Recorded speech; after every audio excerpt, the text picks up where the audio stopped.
രാവിലെ സമയം 10:30, 10:25. ഞാൻ വേറെ ഒന്നിനും വേണ്ടി അത് പറയണമല്ല, ആ സമയത്ത് റെഡിയാക്കി എന്നുള്ളത് ഉദ്ദേശിച്ചേ ഉള്ളൂ. 8 മണിയാകുമ്പോൾ റെഡി ആവണ വീടുകളുണ്ടാവും കേട്ടോ. അപ്പൊ ദേ പച്ചപ്പരവാണ് വേവിച്ചത്. അടിപൊളി അടിപൊളി ചാറോട് കൂടി എടുത്തേക്കണതാണ്. നല്ല മണമൊക്കെ ഉണ്ട്. മണമുണ്ട്, പക്ഷെ സത്തൊന്നും ഇറങ്ങാനില്ല. അത് കാരണം എനിക്ക് ഈ പച്ചപ്പരവ് വെച്ചാൽ ഇഷ്ടമല്ല. എനിക്ക് വെളാമീൻ, ചാള, അയില അങ്ങനെയൊക്കെ ഉള്ളത് വെക്കണതാണ് ഇഷ്ടം. അതിൽ നിന്നൊക്കെ വല്ലതും ഇറങ്ങും. ഇതിന്ന് ഇറങ്ങണില്ല. കാളാഞ്ചിയാണ് നമ്പർ 1. തിരുത കായൽ കാളാഞ്ചി ഉണ്ട്. കായൽ തിരുത. ഇത് വറുത്തത് പിന്നെ ടേസ്റ്റിയാ. ഇഞ്ചിയും വെളുത്തുള്ളി അരപ്പും എല്ലാം ചേർത്ത് പെരട്ടി വെച്ചങ്ങ് വറുത്തതാ. വെജൊന്നും ഉണ്ടാക്കിയിട്ടില്ല. വെജ് ഉണ്ടാക്കണ എന്തെങ്കിലും ഉലർത്താൻ.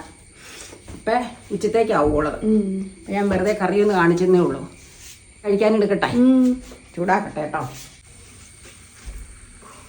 ഇതിലില്ലേ ചക്ക വേവിച്ചപ്പോ ചക്കക്കുരു ഇട്ടിട്ടുണ്ടതേ. നന്നായി. അത് എനിക്കും വലിയ ഇഷ്ടം. എനിക്കും ഇഷ്ടം അത്. അതിലിന്ന് പക്ഷെ തൊണ്ട് കളഞ്ഞ ചെറുതായിരുന്നു. പ്രാകൃതം പിടിച്ചു കഴിയുമായിരുന്നു തൊണ്ടോട് കൂടി ഇട്ടേക്കണം. അത് കുഴപ്പമില്ല. ഇനി ഞാൻ കുറച്ച് 2-3 ചക്കയും കൂടെ ഒരുക്കി ശരിയാക്കി അടുത്ത ആഴ്ച ഫ്രിഡ്ജിൽ കയറ്റണം. ഫ്രീസറുണ്ടല്ലോ. ഇതേ മഴ തുടങ്ങി.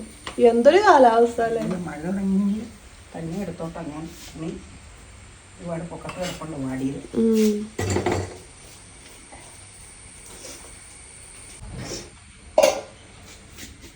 മീൻ അതിന്റെ ചാറ് മതി കേട്ടോ. എനിക്കും ഇതിന്റെ ചാറുണ്ട്. മണവും പറ്റിയുള്ളൂ, പക്ഷെ കൊഴുപ്പില്ല. മതിയോ? മതി. ഞാൻ വേഗം എടുത്തിട്ടെ കഴിച്ചാട്ടോ.